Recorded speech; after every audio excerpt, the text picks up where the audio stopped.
السلام علیکم ورحمۃ اللہ وبرکاتہ۔ نحمدہ و نصلی علی رسول الکریم، اما بعد۔ پیارے بھائیوں، دوستوں، شہزادوں اور شہزادیوں، فتح مکہ کے بعد جو مختلف وفود آئے مختلف جگہوں سے اور بڑے زور شور سے انہوں نے اسلام قبول کرنا شروع کیا، جو قبائل تھے ارد گرد، تو ان وفود کا تذکرہ چل رہا ہے۔ ان وفود میں ایک بہت بڑا قبیلہ تھا اور یہ بحرین کے باشندے تھے، اور یہ وفد عبد القیس کہلاتا ہے۔ اس قبیلے کا وفد 2 مرتبہ آپ صلی اللہ علیہ وسلم کی خدمت میں حاضر ہوا۔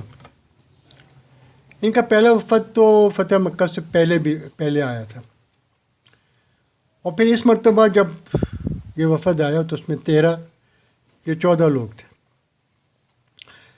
سیدنا عبداللہ ابن عباس رضی اللہ تعالیٰ عنہ کی روایت ہے کہ جب ان کا وفد حضور نبی کریم صلی اللہ علیہ وسلم کی خدمت میں حاضر ہوا تو آپ صلی اللہ علیہ وسلم نے ان سے پوچھا کہ کون سی قوم ہے اور کون سا وفد ہے؟ تو انہوں نے اپنی شاخ کا ذکر کیا کہ ہم بنو ربیہ ہیں۔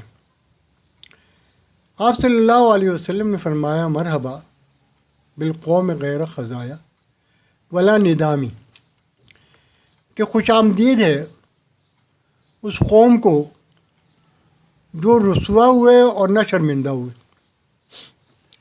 یعنی خوشی سے مسلمان ہو گئے، لڑ کر مسلمان نہیں ہوئے جس سے ان کو کوئی ذلت یا ندامت ہوتی۔ پھر آپ صلی اللہ علیہ وسلم نے یہ آپ نے اس لیے فرمایا کہ آپ ان کا دل بڑھا رہے تھے کہ اگرچہ وہ آئے تو یہ سوچ کر تھے کہ نہ جانے ہمارے ساتھ کیا معاملہ ہوگا، اور وہ اپنی کچھ گزارشات بھی ساتھ لے کر آئے تھے۔ تو آپ صلی اللہ علیہ وسلم نے ان کا دل بڑھایا، حوصلہ بڑھایا کہ پریشانی یا ندامت کی کوئی بات نہیں۔ انہوں نے کہا کہ اے اللہ کے رسول صلی اللہ علیہ وسلم، ہمارے اور ایک قبیلہ مضر کے درمیان بڑی چپقلش رہتی ہے، اور ہم بڑی دور سے آئے، اور ہم آپ کے پاس سے صرف حرمت والے مہینوں میں آ سکتے ہیں، یعنی جو 4 مہینے حرمت والے ہوتے ہیں، رجب، ذی قعدہ، ذی الحجہ اور محرم، ان میں لڑائی نہیں ہوتی۔ تو انہوں نے کہا کہ ان 4 مہینوں کے علاوہ ہماری جنگ رہتی ہے، اور باقی 8 مہینے ہمارے جنگ میں ہی گزرتے ہیں۔ اور کہا کہ آپ صلی اللہ علیہ وسلم ہمیں کوئی ایسی بات ارشاد فرما دیں کہ جو ہم جا کر اپنے لوگوں کو بتائیں اور وہ اس کو پلو سے باندھ دیں، اس پر عمل کریں اور اس کے ذریعے سے جنت میں داخل ہو جائیں۔ حضرت عبداللہ ابن عباس رضی اللہ تعالیٰ عنہ فرماتے ہیں کہ یہ سن کر حضور نبی کریم صلی اللہ علیہ وسلم نے انہیں 4 باتوں کا حکم دیا اور 4 باتوں سے منع فرمایا۔ آپ صلی اللہ علیہ وسلم نے ان سے پوچھا کہ تم جانتے ہو کہ اللہ پر ایمان لانا کیا ہے؟ انہوں نے کہا کہ اللہ و رسول عالم، کہ اللہ اس کے رسول بہتر جانتے ہیں۔ آپ صلی اللہ علیہ وسلم نے فرمایا کہ شہادت دینا لا الہ الا اللہ محمد رسول اللہ، یعنی گواہی دینا کہ اللہ کے سوا کوئی معبود نہیں اور محمد صلی اللہ علیہ وسلم اللہ کے رسول ہیں۔ نماز ادا کرنا، زکوٰۃ دینا، رمضان کے روزے رکھنا، اور فرمایا کہ جب تمہیں غنیمت ملے تو اس کا خمس اللہ اس کے رسول صلی اللہ علیہ وسلم کے لیے نکالنا۔ پھر آپ صلی اللہ علیہ وآلہ وسلم نے انہیں چند برتن استعمال کرنے سے منع فرمایا، اور یہ برتن وہ تھے جو شراب کی تیاری میں استعمال ہوتے تھے۔ آپ صلی اللہ علیہ وسلم نے ان سے فرمایا کہ ان برتنوں کو استعمال مت کرنا، اور اس لیے استعمال نہ کرنا کہ ان برتنوں کو دیکھ کر شراب کی یاد آ جاتی ہے، اور اس کا امکان اس لیے بھی تھا کہ شراب تو اس زمانے میں لوگوں کی گھٹی میں پڑی ہوئی تھی، لیکن پھر بعد میں جب لوگ شراب بھول بھال گئے اور اسلامی معاشرہ مستحکم ہو گیا اور پرانی عادتیں لوگوں کے ذہنوں سے مکمل طور پر نکل گئیں، تو پھر یہ پابندی ختم ہو گئی۔ اسی وفد کے بارے میں آتا ہے کہ اس میں ایک شخص عبد القیس رضی اللہ تعالیٰ عنہ بھی تھے، اور یہ ان میں سب سے کم عمر تھے۔ تو جب یہ وفد اپنی سواریوں پر مدینہ پہنچا تو باقی لوگ اپنی سواریاں اور سامان وغیرہ یوں ہی چھوڑ کر بھاگم بھاگ آپ صلی اللہ علیہ وسلم کی خدمت میں پہنچ گئے، لیکن عبد القیس رضی اللہ تعالیٰ عنہ ان سواریوں کے پاس رہے۔ انہوں نے تمام اونٹوں کو بٹھایا اور سارا سامان سلیقے کے ساتھ ایک جگہ لگا دیا، پھر اپنے سامان میں سے سفید رنگ کا ایک جوڑا نکال کر پہنا اور انتہائی وقار کے ساتھ چلتے ہوئے حضور نبی کریم صلی اللہ علیہ وسلم کی خدمت میں حاضر ہوئے۔ انہوں نے آپ صلی اللہ علیہ وسلم کو سلام کیا اور آپ کے ہاتھ چومے۔ رسول اللہ صلی اللہ علیہ وسلم نے ان کے اس عمل کی تعریف فرمائی، ان سے کہا کہ تم میں دو خصلتیں ایسی ہیں جو اللہ کو بھی پسند ہیں اور اس کے رسول صلی اللہ علیہ وسلم کو بھی پسند ہے۔ آپ صلی اللہ علیہ وسلم نے ان سے فرمایا کہ ان میں سے ایک تو حلم ہے، یعنی بردباری، اور دوسرے وقار ہے۔ تو یہ سن کر انہوں نے پوچھا، یا رسول اللہ صلی اللہ علیہ وسلم، یہ خصلتیں میری اختیاری ہیں یا یہ اللہ تعالیٰ نے میری طبیعت میں ڈالی ہیں؟ تو آپ صلی اللہ علیہ وسلم نے فرمایا کہ یہ اللہ نے تمہاری طبیعت کے اندر رکھی ہیں اور یہ فطری طور پر تمہارے اندر موجود ہے۔ اس پر انہوں نے کہا کہ تمام تعریفیں اس اللہ کی اور تمام شکر اس اللہ کا جس نے میری فطرت میں ایسی چیزیں رکھ دی جو اللہ اس کے رسول صلی اللہ علیہ وسلم کو پسند ہے۔ اچھا، ایک اور صاحب زمان بن ثعلبہ رضی اللہ تعالیٰ عنہ، ان کی آمد کا واقعہ بڑا دلچسپ ہے۔ سیدنا انس رضی اللہ تعالیٰ عنہ کہتے ہیں کہ ہم مسجد نبوی میں حضور نبی کریم صلی اللہ علیہ وسلم کی مجلس میں موجود تھے اور آپ صلی اللہ علیہ وسلم تکیے کے ساتھ ٹیک لگا کر بیٹھے ہوئے تھے۔ فقہاء کرام نے اس سے یہ مسئلہ نکالا ہے کہ مجلس کے اندر کسی بڑے کے لیے تکیہ لگا کر بیٹھنا جائز ہے۔ تو رسول اللہ صلی اللہ علیہ وسلم مجلس میں اس طرح تکیہ لگا کر تشریف فرما تھے کہ ایک شخص آئے اور انہوں نے اپنا اونٹ مسجد نبوی کے باہر باندھ دیا اور پھر آ کر اندر ہم لوگوں سے پوچھا کہ تم میں محمد صلی اللہ علیہ وسلم کون ہے؟ تو ہم نے کہا کہ یہ جو گورے رنگ کے صاحب تکیہ لگا کر بیٹھے ہیں یہ محمد صلی اللہ علیہ وسلم ہے۔ اس پر وہ آپ صلی اللہ علیہ وسلم کے قریب آئے اور پوچھا کہ کیا آپ ہی عبد المطلب کے بیٹے ہیں؟ اچھا، ویسے تو آپ عبد المطلب کے پوتے تھے، لیکن عرب میں رواج تھا کہ وہ دادا کی طرف بھی خود کو منسوب کرتے تھے۔ تو آپ صلی اللہ علیہ وسلم نے فرمایا کہ ہاں ایسا ہی ہے۔ اس پر انہوں نے کہا کہ میں آپ سے کچھ سوال کرنا چاہتا ہوں، لیکن میرے سوال کرنے کا انداز ذرا سخت ہوگا، تو آپ نے اس پر اپنا دل برا نہیں کرنا۔ آپ صلی اللہ علیہ وسلم نے فرمایا کہ جیسے چاہو پوچھو۔ انہوں نے کہا کہ میں آپ صلی اللہ علیہ وسلم کو اس رب کی قسم دے کر پوچھتا ہوں جو آپ کا بھی پروردگار ہے اور جو لوگ آپ سے پہلے گزر چکے ان کا بھی پروردگار ہے، کہ کیا اس اللہ نے آپ صلی اللہ علیہ وسلم کو اپنا رسول بنا کر ہماری طرف بھیجا؟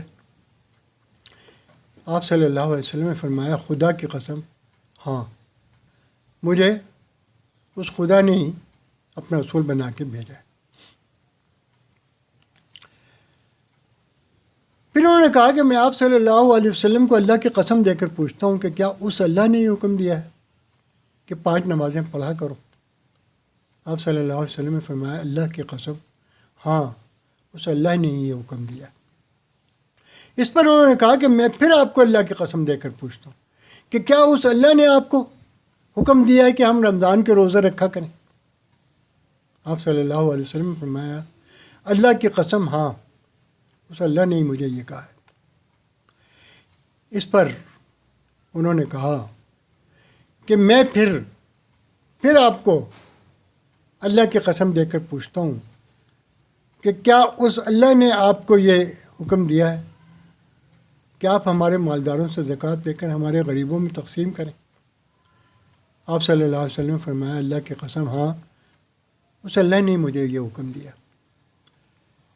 تو وہ یہ ساری باتیں سن کر کہنے لگے کہ میں اس پر ایمان لاتا ہوں جو کچھ آپ نے فرمایا، اور کہا کہ میں اپنی قوم کا نمائندہ ہوں اور میرا نام زمان بن ثعلبہ ہے، اور یہ صحیح بخاری کی روایت ہے۔ اور صحیح مسلم کی روایت میں ہے کہ اس شخص نے کہا قسم ہے اس ذات پاک کی جس نے آپ کو حق دے کر بھیجا، میں گواہی دیتا ہوں کہ اللہ کے سوا کوئی معبود نہیں، اور محمد صلی اللہ علیہ وسلم اللہ کے رسول ہیں، اور میں یہ فرائض جو آپ صلی اللہ علیہ وسلم نے ارشاد فرمائے ان کو ضرور ادا کروں گا، اور جن چیزوں سے آپ صلی اللہ علیہ وسلم نے منع فرمایا اس سے ضرور اجتناب کروں گا، اور آپ صلی اللہ علیہ وسلم کے اس فرمان کو میں اپنی قوم تک پہنچانے میں کوئی کمی یا بیشی نہیں کروں گا۔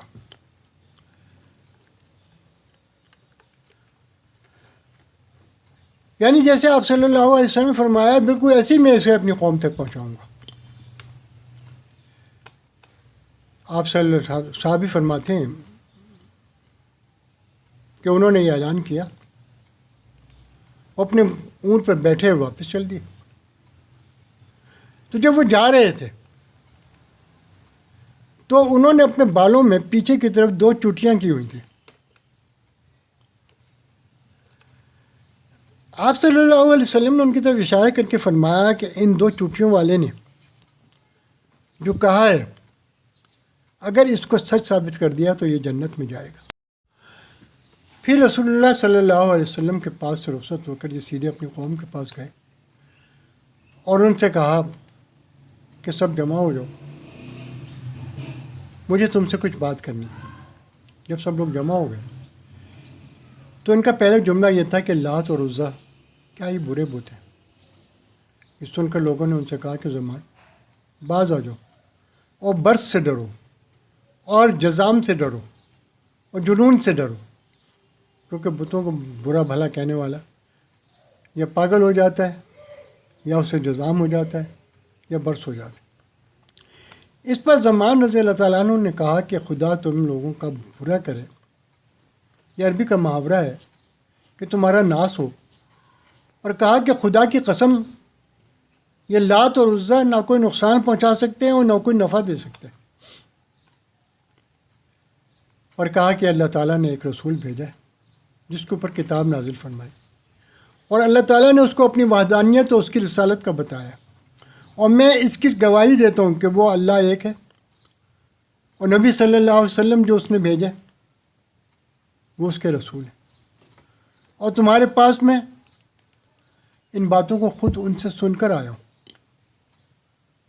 کہتے ہیں یہ دعوت انہوں نے ایسے عزم، جوش، ولولے اور اسی دل کی گہرائی کے ساتھ دی کہ شام ہونے سے پہلے ان کا پورا قبیلہ مسلمان ہو چکا تھا۔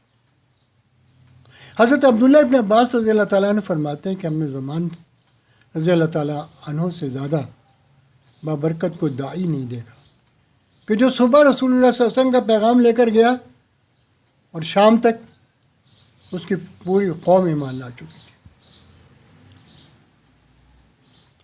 یہ اس بندے کی قطعیت، اس کے مزاج کی مضبوطی تھی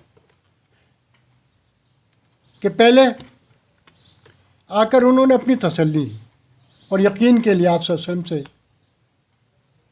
سوالات کیے، اور اپنے سوالات کرنے سے پہلے انہوں نے آپ صلی اللہ علیہ وسلم سے کہا کہ میں سیدھا سیدھا سوال کروں گا جس پر آپ نے ناراض نہیں ہونا. اور جب انہوں نے اپنے سوالات کر لیے اور انہیں اپنے سوالات کے جوابات آپ صلی اللہ علیہ وسلم کی طرف سے مل گئے تو اس پر وہیں مسجد کے صحن میں کھڑے ہو کر انہوں نے قسم کھائی کہ اس سے میں ذرہ برابر بھی دائیں ہوں گا نہ بائیں ہوں گا، اور آپ صلی اللہ علیہ وسلم کی اس بات کو پورا اپنی قوم تک بغیر کسی کمی بیشی کے پہنچاؤں گا. اور انہوں نے ایسے ہی کیا. ان کے اسی جذبے پر ان کی پوری قوم مسلمان ہو.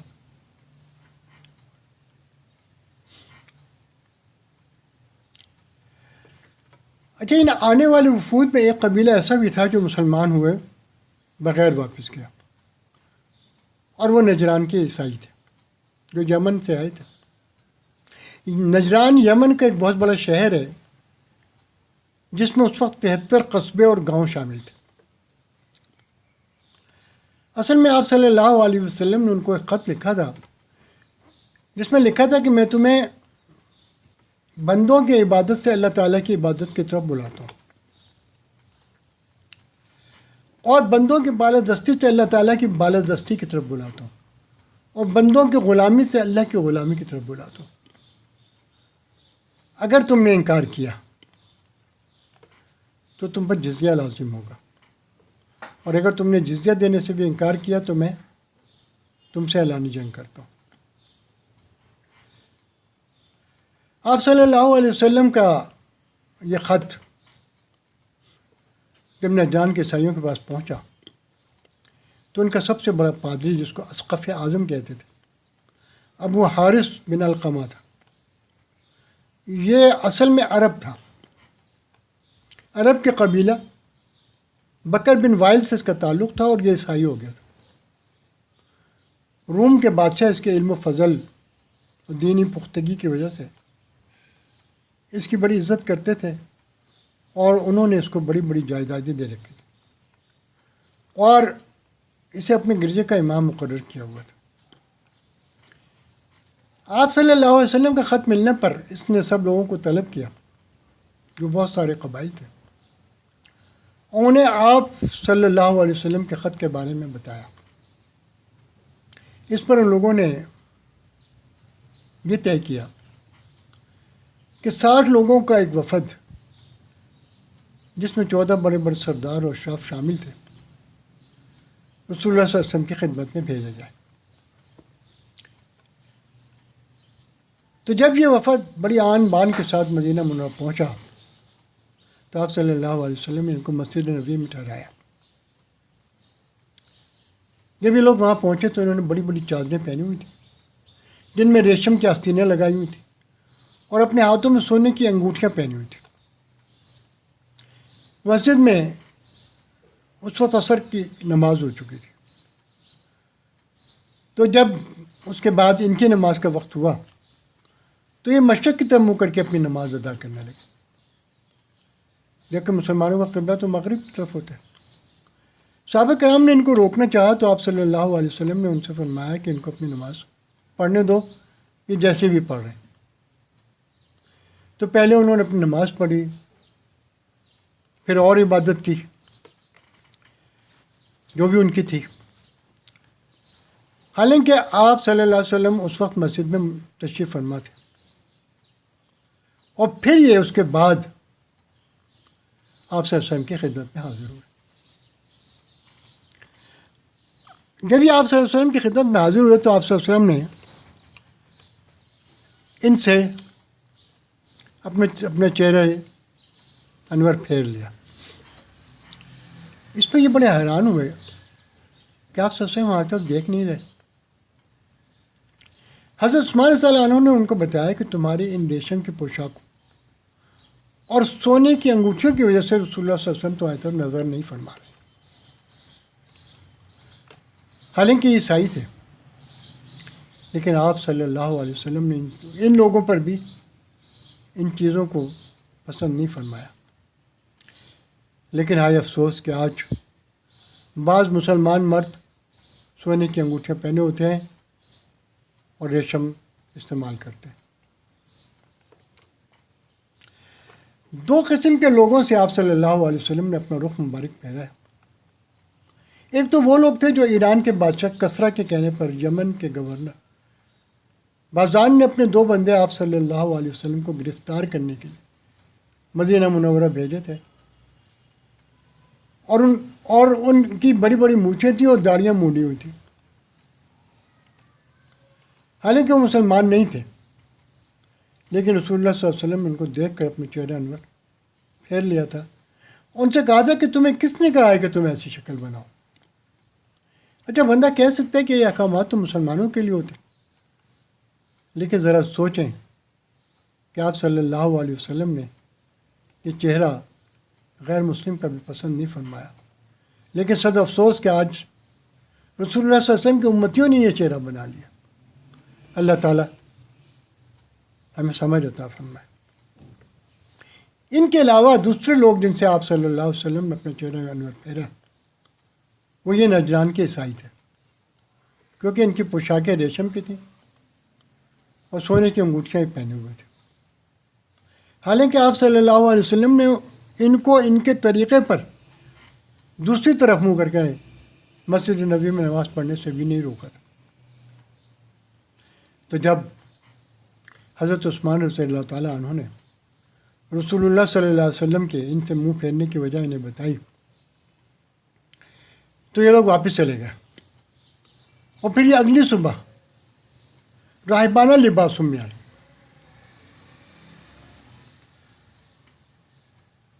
یعنی ان لباسوں میں جو راہبوں کے ہوتے ہیں، یعنی بالکل سیدھے سادے، اور انہوں نے آ کر آپ صلی اللہ علیہ وسلم کو سلام کیا۔ آپ صلی اللہ علیہ وسلم نے غیر مسلموں کو جو سلام کا جواب دیا جاتا ہے وہ دیا، اور پھر ان کے مسجد نبوی میں قیام کے دوران ان سے مختلف مسائل پر گفتگو ہوئی۔ سب سے پہلے حضرت عیسیٰ علیہ السلام کی الوہیت اور ابنیت کے بارے میں بحث اور مکالمہ ہوا۔ نصارہ نے آپ صلی اللہ علیہ وسلم سے کہا کہ اگر حضرت مسیح علیہ السلام خدا کے بیٹے نہیں ہیں تو پھر ان کا باپ کون ہے؟ آپ صلی اللہ علیہ وسلم نے فرمایا کہ تم خوب جانتے ہو کہ بیٹا باپ کے مشابہ ہوتا ہے۔ انہوں نے کہا کہ ہاں، کیوں نہیں، بے شک ایسے ہی ہے۔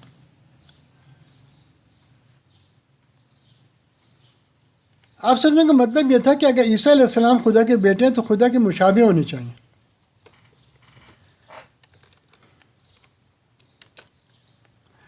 تو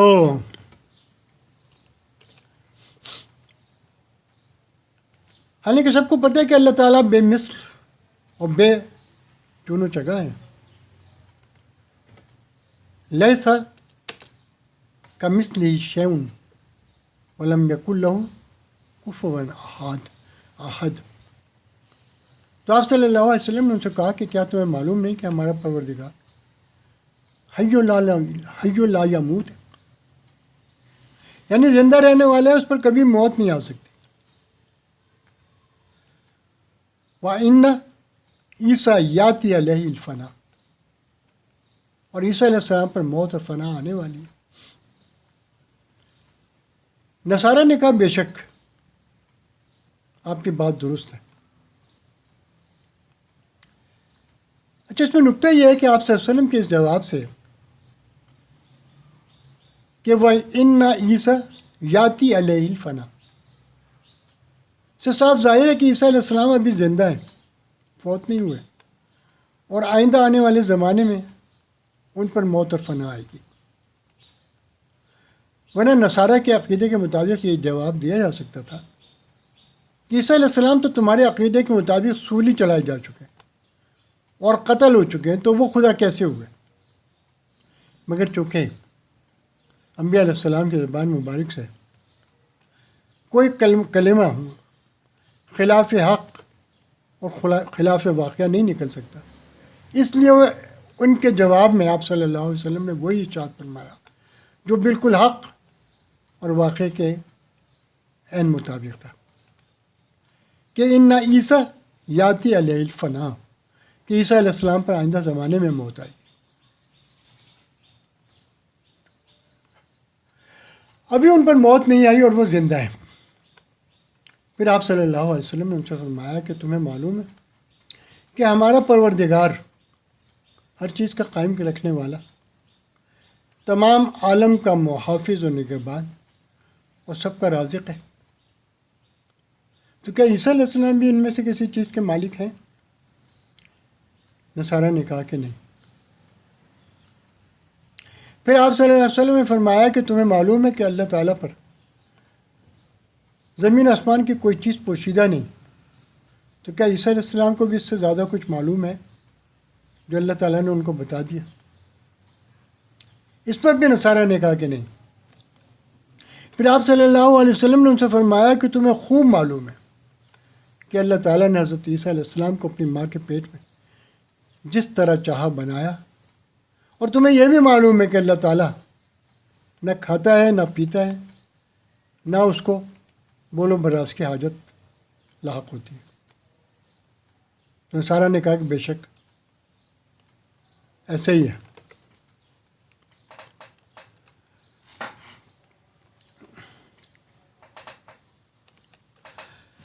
پھر آپ صلی اللہ علیہ وسلم نے فرمایا کہ تمہیں معلوم ہے کہ حضرت مریم علیہ السلام بھی اور عورتوں کی طرح حضرت عیسیٰ علیہ السلام سے حاملہ ہوئی تھی، اور مریم علیہ السلام نے بھی ان کو اسی طرح جنا تھا جس طرح اور عورتیں بچوں کو جنا کرتی ہیں. اور پھر عام بچوں کی طرح عیسیٰ علیہ السلام کو غذا بھی دی گئی تھی. وہ کھاتے پیتے بھی تھے اور بول و براز بھی کرتے تھے. نصارہ نے کہا کہ بے شک ایسا ہی تھا. پھر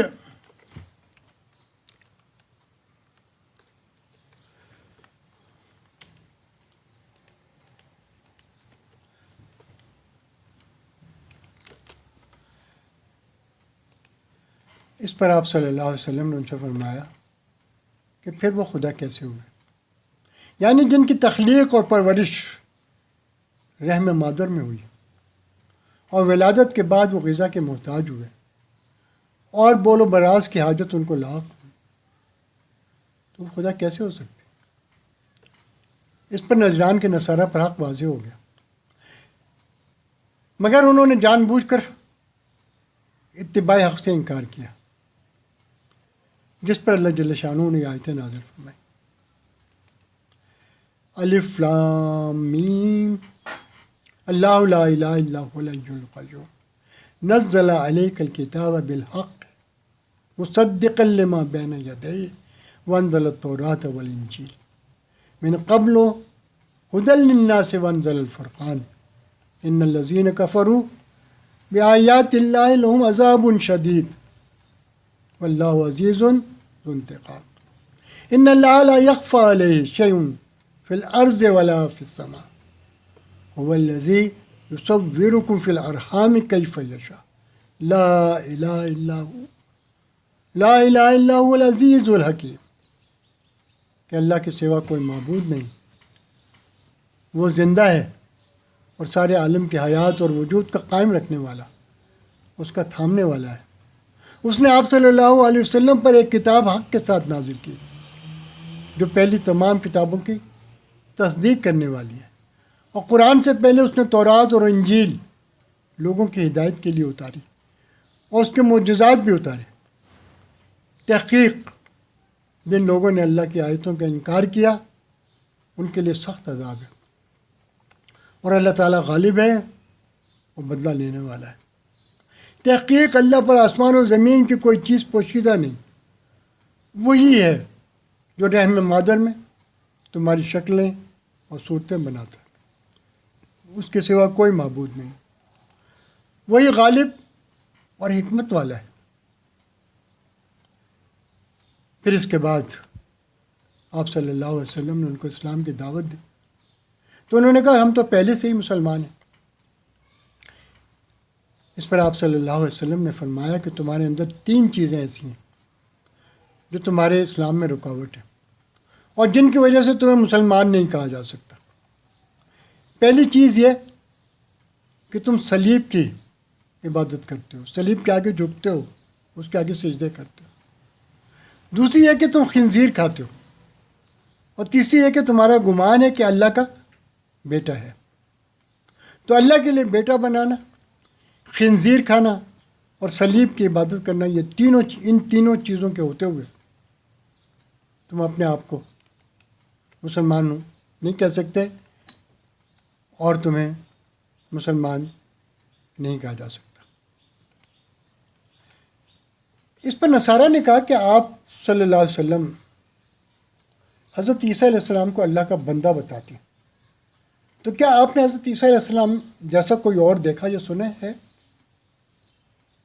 اس پر یہ آیتیں نازل ہیں، ان مثل عیسیٰ عند اللہ کمثل آدم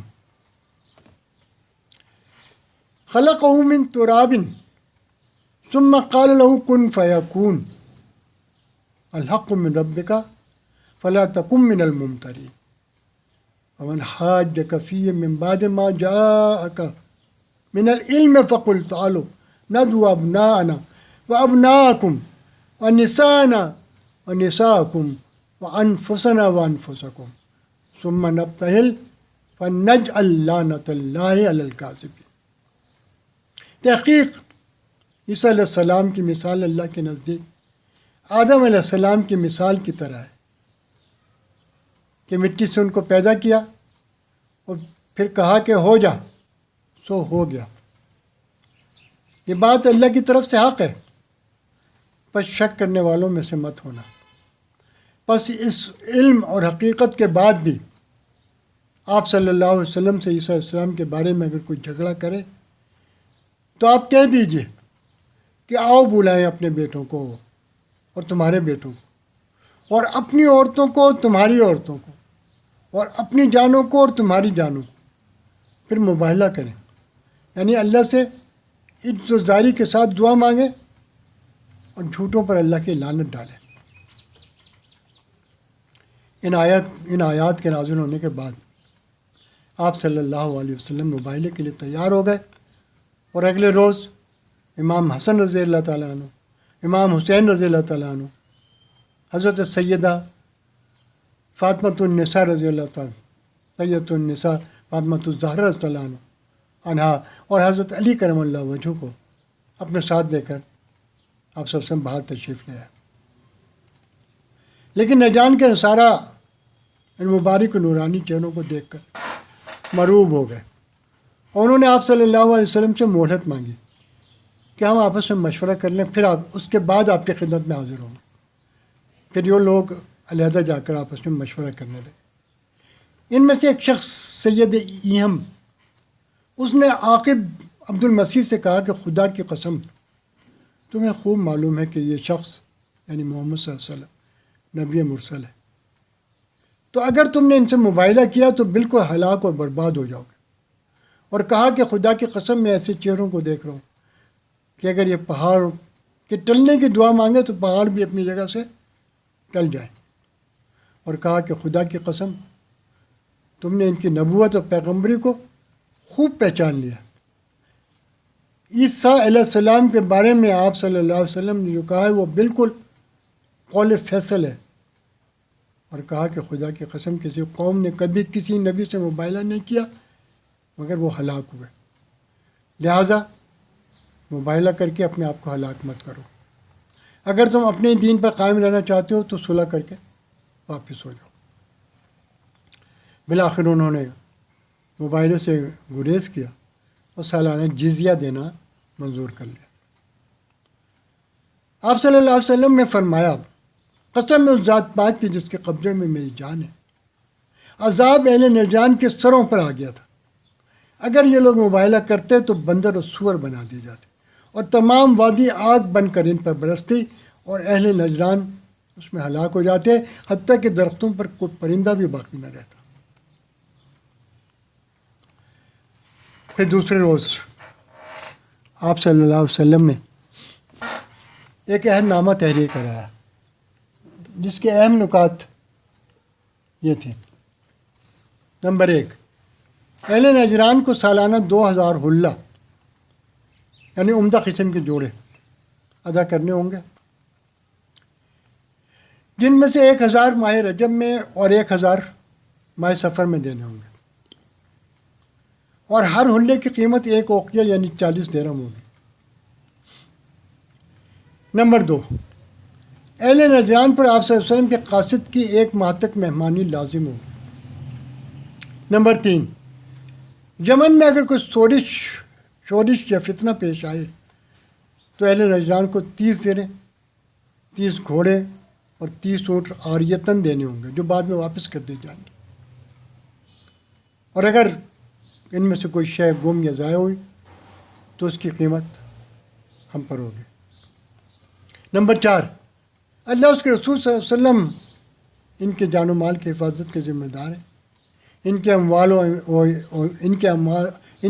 و املاک، ان کی زمین و جائیداد، ان کے حقوق، ان کے مذہب و ملت اور ان کے پیشوا اور ان کے راہب اور ان کے خاندان اور ان کے متبعین پر کوئی تغیر و تبدل نہیں ہوگا، اور جاہلیت کے کسی خون کا ان سے مطالبہ نہیں ہوگا، اور ان کی سرزمین میں کوئی لشکر داخل نہیں ہوگا۔ نمبر 5، جو شخص ان سے حق کا مطالبہ کرے گا تو ظالم و مظلوم کے درمیان انصاف کیا جائے گا۔ نمبر 6، جو شخص سود کھائے گا تو میرا ذمہ اس سے بری ہے۔ نمبر 7، اگر کوئی شخص ظلم و زیادتی کرے گا تو اس کے بدلے میں کوئی دوسرا شخص ماخوذ نہیں ہوگا۔ یہ اللہ اس کے رسول صلی اللہ علیہ وسلم کے ذمے ہے جب تک وہ اس پر قائم رہیں گے۔ ابو سفیان بن حرب، اعلان بن عمر، مالک بن عوف، اقرا بن حابس اور مغیرہ بن شعبہ نے اس عہد نامے پر دستخط کیے۔ پھر جب یہ روانہ ہونے لگے تو انہوں نے کہا کہ آپ صلی اللہ علیہ وسلم اپنے لوگوں میں سے کوئی ایسا امانت دار شخص ہمارے ساتھ بھیج دیں کہ ہم اس کو جو جزیے میں دیں تو وہ پورا لا کر آپ صلی اللہ علیہ وسلم کو دے دیں، تاکہ کہیں ایسا نہ ہو کہ آپ کا بندہ بیچ میں کھا جائے اور آپ سمجھیں کہ ہم نے دیا نہیں تو ہمیں دوبارہ دینا نہ پڑ جائے۔ اس پر آپ صلی اللہ علیہ وسلم نے سیدنا ابو عبیدہ ابن جراح کی طرف اشارہ کر کے فرمایا کہ میں تمہارے ساتھ جو بندہ بھیجوں گا وہ ایسا امین ہوگا کہ امانت کا حق ادا کر کے دکھا دے گا۔ پھر آپ صلی اللہ علیہ وسلم نے فرمایا کہ ابو عبیدہ ابن جراح کھڑے ہو جاؤ۔ جب وہ کھڑے ہوئے تو آپ صلی اللہ علیہ وسلم نے فرمایا یہ ابو عبیدہ رضی اللہ تعالیٰ عنہ ہیں جو اس امت کے امین ہیں۔ اس کے بعد سے ابو عبیدہ رضی اللہ تعالیٰ عنہ کا لقب امین الامہ ہو گیا تھا۔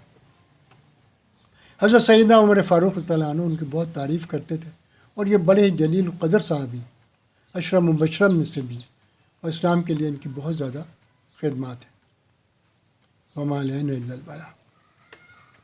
اللہم لک الحمد کما انت اہل فصلی وسلم علی محمد کما انت اہل وفضل بنا ما انت اہل فانک اہل التقوی واہل المغفرۃ۔ اے کریم اللہ اپنے کرم و فضل سے حبیب نبی کریم صلی اللہ علیہ وسلم کی محبت میں یہ سننا و سنانا اپنی بارگاہ عالی میں اپنے شان قبول فرما کے آخرت کے لیے ذخیرہ اور ہم سب کی بخشش کا ذریعہ بنا دے۔ یا اللہ آقا پاک کو ہماری طرف سے بہترین جزائیں عطا فرما، آپ کے درجات عالی اور بلند فرما دے، آپ صلی اللہ علیہ وسلم کی ساری امت کی اولین و آخرین سمیت کامل بخشش و مغفرت فرما دے، سب کے غم دکھ تکلیفیں مسائل مشکلات بیماریاں پریشانیاں دور فرما، سب کی نیک جائز شرعی حاجات پوری فرما۔ یا اللہ ہمارے ملک کی حفاظت فرما، حرمین شریفین کی حفاظت فرما، کل عالم اسلام کی حفاظت فرما۔ اے کریم اللہ کفار و منافقین کا شر ان پر لوٹا دے۔ یا اللہ جہاں جہاں مظلوم مسلمان ظلم کی چکی میں پس رہے ہیں، یا اللہ ان کی مدد و نصرت فرما، غیب سے اپنے غیب کے خزانوں غیب سے ان کی مدد فرما، اپنے خزانے ان کے لیے کھول دے۔ اے کریم اللہ ان کو مسائل مشکلات پریشانیوں سے یا اللہ نجات عطا فرما، کفار و منافقین کا شر ان پر لوٹا دے، ان کے مذموم عزائم کو ناکام کر دے۔ اے کریم اللہ خیر کی جو دعائیں آپ کے حبیب پاک صلی اللہ علیہ وسلم نے آپ سے مانگی ہم بھی مانگتے ہیں عطا فرما دے، جن شرور سے آپ کے حبیب پاک صلی اللہ علیہ وسلم نے آپ سے پناہ چاہی ہم بھی پناہ چاہتے ہیں، پناہ نصیب فرما دے۔ وانت المستعان وعلیک البلاغ ولا حول ولا قوۃ الا باللہ. آمین آمین بجاہ النبی الکریم وآلہ وصحبہ اجمعین برحمتک یا ارحم الراحمین. جزاک اللہ.